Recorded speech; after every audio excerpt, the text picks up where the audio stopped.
च्या सुरुवातीला एक अत्यंत महत्त्वाची आणि मोठी राजकीय बातमी। आजची रात्र महाराष्ट्रात मोठ्या राजकीय घडामोडींची ठरण्याची शक्यता आहे। पहिल्यांदाच मुख्यमंत्री आणि दोन्ही उपमुख्यमंत्री महायुतीच्या समन्वय समितीच्या बैठकीला उपस्थित राहणार आहेत।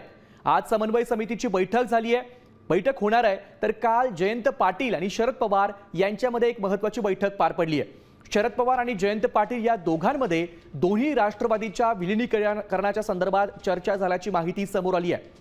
आज महायुतीच्या समन्वय समितीची जी बैठक होणार आहे, या बैठकीमध्ये मुख्यमंत्री अध्यक्ष असणार आहेत, तर दोन्ही उपमुख्यमंत्र्यांची उपस्थिती असणार आहे।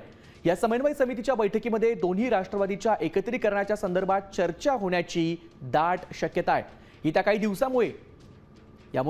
दिवसामध्ये दोन्ही राष्ट्रवादी एकत्र येणार का, असा प्रश्न उपस्थित होतोय। सूत्रांच्या माहितीनुसार याच मुद्द्याला घेऊन आजची समन्वय समितीची बैठक मुख्यमंत्री आणि दोन्ही उपमुख्यमंत्र्यांच्या उपस्थितीमध्ये होणार आहे। आपण बघतोय की शरद पवार आणि जयंत पाटील यांच्यामध्ये काल बैठक झाली होती। आज महायुतीच्या समन्वय समितीची बैठक होणार आहे।